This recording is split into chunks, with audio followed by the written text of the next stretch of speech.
ओम श्री गणेशाय नमः। भगवान श्री शिवको लीला अपरम्पार छ। उहाँको यस लीलालाई जान्न अत्यन्त मुस्किल छ।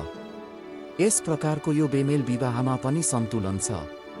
शिव शर्मासँगको त्यस बेमेल विवाहमा पनि सन्तुलन छ भनी भनेको सुन्दा अगस्त्य मुनि श्री कुमारजीलाई भन्नुहुन्छ, हे प्रभु, मैले यस अर्थलाई अलि बुझ्न सकिनँ। तब श्री कुमारजी भन्नुहुन्छ, हे अगस्त्य मुनि, प्रारब्धको फल कठोर हुन्छ र विधिको विधान कसैले टार्न सक्दैन। मानिसले चाहेर मात्र केही हुँदैन, भाग्यमा जे लेखिएको छ त्यही भोग्नुपर्छ। शिव शर्मा र गोमा ब्राह्मणीको विवाह बाहिरबाट हेर्दा जतिसुकै बेमेल लागे पनि यो गोमाले भोग्नै पर्ने प्रारब्ध हो, तसर्थ यसमा सन्देह नगर। अब म अगाडिको कथा भन्दछु, सुन्दै जाऊ। यसरी त्यहाँ बसेको 10 वर्ष बितेपछि हृष्टपुष्ट भएका शिव शर्मालाई आफ्नो घरको याद आयो। उनले शिव भट्ट र सती ब्राह्मणीसँग आफ्नो घर फर्कने आज्ञा मागे। तर शिव भट्टले सम्झाउँदै भने, हाम्रो अरूको पो छ र? यो घर सम्पत्ति सबै हजुरकै हो। हाम्री पुत्री नै हाम्रो भविष्य हो, त्यसैले यहाँबाट जाने विचार गर्दै नगर्नुहोस्। शिव शर्माले जिद्दी गर्दै भने, तपाईको कुरा ठिकै हो, तर मलाई एकपटक आफ्नो घर जानै पर्छ। म चाँडै फर्किनेछु। यो सुनेर गोमाले बिन्ती गरिन्, हे स्वामी, कि त नजानुहोस् कि मलाई पनि साथै लैजानुहोस्। म हजुर बिना कसरी बस्न सक्छु? तब शिव शर्माले सम्झाए, हे प्रिय, बाटो निकै लामो र विकट छ। वन जङ्गल र हिंस्रक जनावरको डर हुन्छ। तिमीले कहिल्यै दुःख भोगेकी छैनौ र मेरो पनि वृद्ध अवस्था छ, कसैले तिमीलाई हरण गर्न सक्छ। त्यसैले तिमी यही बसौ, म 2 महिनाभित्रै फर्केर आउनेछु। यो सब भगवान श्री शिवको लीला मात्र थियो। दैवले लेखेको कुरा कसले टार्न सक्छ र? गोमाले ती वृद्ध ब्राह्मणसँग जानै पर्ने थियो। वृद्धावस्था भए पनि पतिको प्रेमले गर्दा गोमालाई उहाँ बिना एक्लै बस्न पटक्कै मन मानेन। गोमाले रुँदै भनिन्, हे स्वामी, 2 महिना त परै जाओस्, हजुर बिना म 2 घडी पनि बस्न सक्दिनँ। वन जङ्गल, भोक प्यास वा जनावरको जस्तो सुकै कष्ट किन नहोस्, हजुरले दुःख पाउँदा म पनि सहुला। जे गति हजुरको उही गति मेरो। जे जस्तो भए पनि हजुरको साथ छोडेर म यहाँ बस्दिनँ।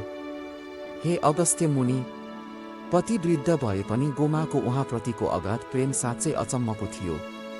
उनको मनमा यस्तो गहिरो प्रेम र विचार कसरी उत्पन्न भयो? यो त केवल साक्षात् श्री महादेवको एक अद्भुत र रहस्यमय लीला मात्र हो।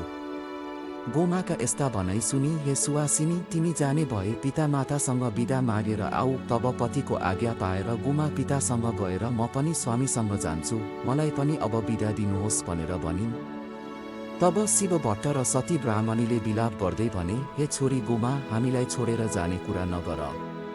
हाम्रो बुढेसकालको एउटै सहारा तिमी नै हौ।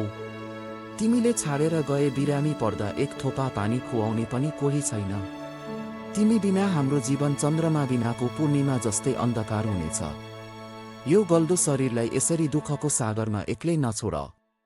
राम बिना दशरथ चाहिँ तिमी बिना हामी बाँच्दैनौ भन्दै मातापिताले धरधरी आँसु बगाए। ती 2 ब्राह्मण ब्राह्मणीको मनबाट यस प्रकारका विरहका भावहरू छुट्टिरहेका थिए। अनवरत रूपले आँखाबाट आँसुका थोपाहरू झरिरहेका थिए।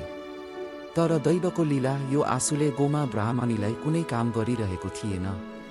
वृद्ध शिव शर्माप्रतिको प्रेम बडो कठोर थियो।